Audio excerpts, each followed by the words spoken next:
디모데후서 2장 1절과 2절 두 개 구절입니다. 다 같이 한 목소리로 읽겠습니다. 내 아들아, 그러므로 너는 그리스도 예수 안에 있는 은혜 가운데서 강하고 또 네가 많은 증인 앞에서 내게 들은 바를 충성된 사람들에게 부탁하라. 그들이 또 다른 사람들을 가르칠 수 있으리라. 아멘. 원래 사명을 감당하는 일은 평생에 걸쳐서 계속되는 일이기 때문에 쉽지가 않습니다. 그 기간 동안 수많은 공격과 방해들을 만나기 때문에라도 절대 쉽지 않죠. 그러나 우리는 그게 비록 쉽지 않은 일이지만 주님께서 맡기신 일이고 그 가치를 알기에 사랑하는 주님을 위해서라도 끝까지 사명을 감당해야 합니다. 그래서 바울도 주님이 맡기신 사명을 끝까지 충성스럽게 감당했죠. 그리고 바울은 아들과도 같은 디모데도 그러하기를 바라는 겁니다. 즉 디모데도 자신에게 주어진 사명을 끝까지 감당하기를 바라는 거죠. 그래서 바울은 디모데가 사명을 잘 감당하기 위해서 잊지 말고 따라야 하는 두 가지를 오늘 말씀 통해 명령하고 있습니다. 그리고 바울이 디모데에게 전한 이 명령은 우리에게도 주어진 명령이기도 한데요. 먼저 첫 번째 명령은 1절에 있습니다. 내 아들아, 그러므로 너는 그리스도 예수 안에 있는 은혜 가운데서 강하고 라고 하죠. 이 1절 마지막에 강하고, 이것은 강하라 라고 하는 명령입니다. 바울은 앞서 1장에서 모든 사람들이 자신을 버린 일과 자신이 복음으로 인해 받고 있는 고난에 대해 언급을 했었습니다. 정말 사명을 충성스럽게 감당하는 자에게 있어서요, 고난은 당연한 것이에요. 그리고 바울은 자신이 경험했던 고난에 대해서 디모데에도 예외가 없음을 알기 때문에 지금 디모데에게 강하라라고 명령합니다. 이게 우리말로 하면은 힘내라고 화이팅을 외치고 있는 것인데요. 자, 그런데 솔직히 이런 말이 실질적으로 도움이 될까요? 이런 말에 대해서 부정적으로 보는 사람은요, 이렇게 말할 수도 있습니다. 아니, 누구는 힘을 내지 않고 싶어서 힘을 안 내냐는 거죠. 내 힘이 있어야 힘을 내죠? 내지는 그 말 너무 추상적인 것 아닙니까? 할 수 있거든요. 자, 사실 오늘 본문에 나오는 이 강하라라고 하는 명령 말씀은 수동태입니다. 그래서 이게 결국 강하게 되어라, 강해져라 라는 뜻이고요. 여기에 원어적인 의미를 살려서 표현해 보자면 힘을 받으라는 거예요. 힘을 받으라. 즉 힘을 받는 것이 강하게 되는 것입니다. 중요한 것은 내가 능동적으로 하는 것이 아니라 누군가에 의해서 그렇게 되어지는 거죠. 그리고 바울은 오늘 말씀에서 그 힘의 출처가 어디인지, 주체가 어디인지를 말씀하고 있습니다. 바울이 디모데에게 1절에서 이렇게 말하고 있잖아요. 내 아들아, 그러므로 너는 그리스도 예수 안에 있는 은혜 가운데서 강하고, 즉 그리스도 예수 안에 있는 은혜가 이 강한 힘의 역할을 우리로 강해지게 하는 일을 하는 겁니다. 그래서 예수를 믿는 우리가 서로에게 힘을 내라고 격려하는 말은요, 믿지 않는 사람들이 그저 인사치레로 하는 말과는 다를 수밖에 없겠죠. 왜냐하면 우리는 그 힘의 출처가 어디인지, 그 능력이 어디서 오는 것인지 알기 때문입니다. 오늘 말씀에서도 바울이 디모데에게 강하라라고 하는 명령은요, 내가 너에게, 바울이 디모데에게 힘을 주겠다는 것이 아닙니다. 힘 없는 사람에게 어떻게든 힘을 쥐어짜라는 것도 아니죠. 우리에게는 힘의 근원이 되시고 그 힘을 공급하시는 분이 있기 때문에 그분에게 힘을 얻어서 그분의 은혜로 강하게 되라고 명령하는 거예요. 그래서 오늘 말씀에서 이 강하라라고 하는 명령은 절대 불가능한 명령이 아닙니다. 특히 우리가 사명을 이루기 위해서는 그 힘 공급받아야 합니다. 그리고 그 힘은 그리스도 예수 안에 있는 은혜로 주어진다는 거죠. 그 힘은 우리로 하여금 계속해서 그 주님의 일을 할 수 있도록 돕는 겁니다. 밀고 끌어주는 거죠. 그래서 우리가 주님의 은혜 가운데 거하며 주님으로부터 힘을 얻는다면 우리는 강할 수 있는 겁니다. 강해질 수 있는 거죠. 그 힘으로 주님이 허락하신 사명을 감당하며 주님이 맡기신 일들 해낼 수 있는 거예요. 자, 두 번째 명령은 2절 말씀입니다. 또 네가 많은 증인 앞에서 내게 들은 바를 충성된 사람들에게 부탁하라. 그들이 또 다른 사람들을 가르칠 수 있으리라. 자, 두 번째 명령은 한마디로 부탁하라입니다. 여기서 부탁하라라고 하는 명령은 두 가지를 생각할 수 있는데요. 첫째는 누구에게 부탁해야 하는지, 즉 부탁의 대상에 관한 것이고요. 둘째는 무엇을 부탁해야 하는지, 그 부탁의 내용에 대한 것이죠.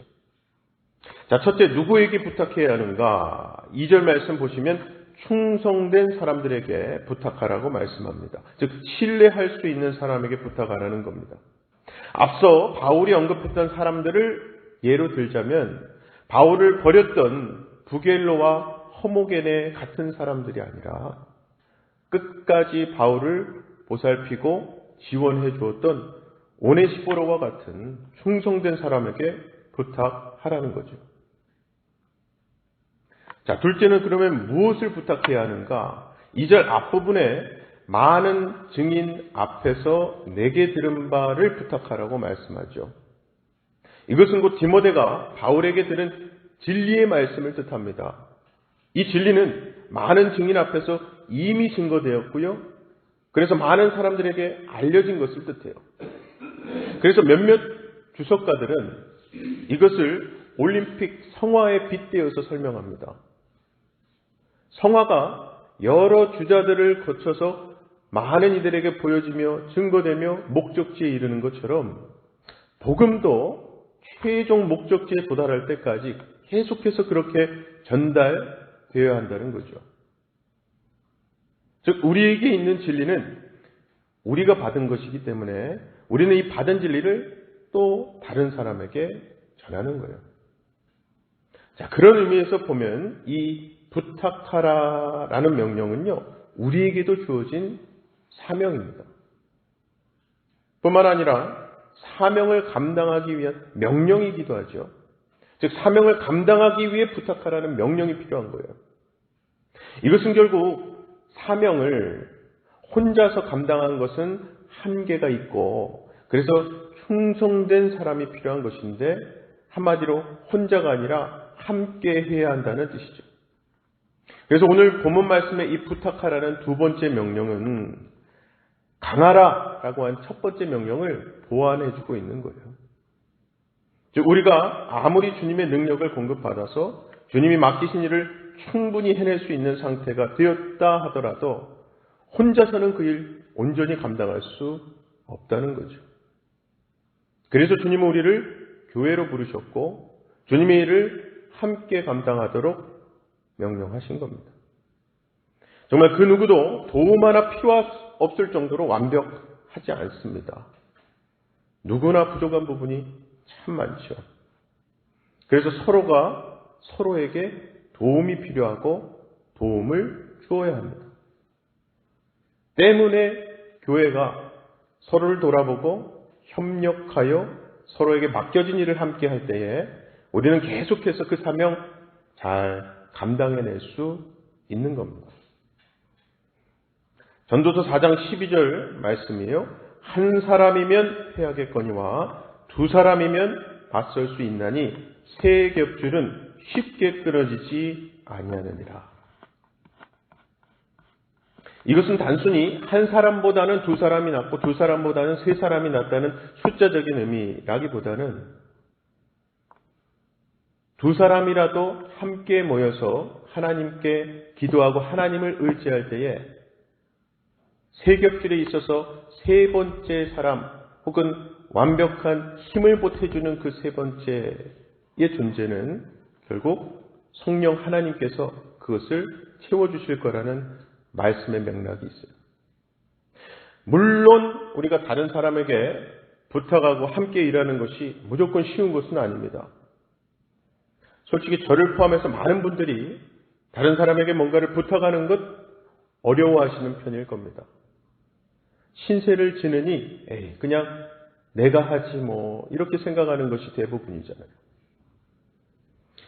그런데 주님 안에서는 이런 생각이 옳지 않다는 것을 깨닫게 해주십니다. 주님의 일을 함께 하는 것은 다른 사람에게 피해를 주는 일이 아니기 때문입니다.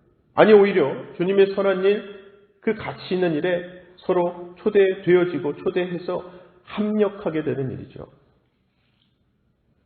이렇듯 성도가 함께하는 것은요, 주님의 선하신 뜻을 이루어가는 일이기 때문에 너무나도 귀하고 아름다운 일인 줄로 믿습니다. 아무쪼록 계속해서 주님의 사명을 감당하며 끝까지 충성할 수 있도록 우리 각자가 주님으로부터 힘을 얻을 뿐만 아니라 함께함으로, 즉 부탁하기도 하고 부탁 들어주기도 하며 서로에게 큰 힘이 되어주는 예수님의 몸된 지체들이 다 되시기를 주님의 이름으로 간절히 축원합니다. 시간 두 가지 기도 제목 놓고 기도하실 때에 오늘도 우리가 살아내는 곳곳이 하나님께서 우리에게 주신 사명지인 줄로 믿습니다. 그 사명 우리가 함께 감당할 수 있도록 성령님께서 우리로 힘주시고 그 힘으로 합력하게 해달라고 기도합시다. 두 번째는 내일 모레 이번 주일에 있을 세교 영입식, 어린이 세례식 그리고 성찬식 위에 기도 부탁드립니다. 함께 기도하겠습니다. 사랑의 아버지 하나님, 오늘도 우리로 하여금 이 하루를 말씀 붙들고 기도로 시작하게 하시니 감사합니다.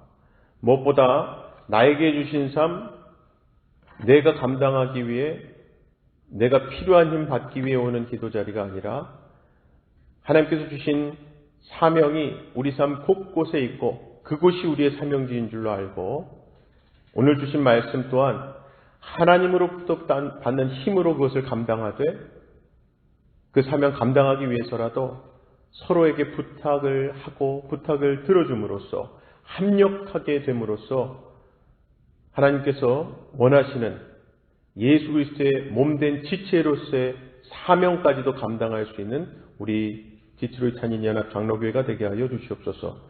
그리하여 우리가 기도로 모든 사역과 섬김과 또 힘든 일과 슬픈 일과 기쁜 일을 나눌 때에 그것이 슬픈 일은 반에 반이 되게 하시고 또 기쁜 일은 배에 배가 되게 하셔서 하나님께 모든 영광을 돌려드릴 수 있는 참 아름답고 복된 믿음의 지체들 또 가정들 교회가 되게 하여 주시옵소서. 특별히 내일 모레 주일은 올해의 마지막 세교 영입식과 어린이 세례식이 있습니다. 또 예배 중에 성찬식도 있는데 그 모든 예식 가운데 함께 하셔서 형식적인 예식의 시간이 아니라 성령님이 임재하시고 당사자들에게는 신령과 진정으로 하나님 앞에 믿음을 고백하는 시간이 되게 하시고 또 함께 예배를 드리며 그 화답하는 목소리를 통해서 하나님께 영광 돌릴 수 있는 우리 모든 예배자 되게 하셔서 세례식이나 세교 영입식 그리고 예수님의 몸과 피를 나누는 성찬식 통해서도 어떠한 주일보다 더 큰 은혜를 나눌 수 있는 주일 되게 하여 주시옵소서. 예배를 준비하시고 말씀을 선포하시는 목사님과 섬기는 손길들을 축복하시고 항상 성령님으로 함께 하셔서 하나님의 영이 주관하시는 예배 또 하나님이 흠양하시는 예배 되게 하여 주시옵소서. 믿고 감사드리며 예수님 이름으로 기도합나이다. 아멘.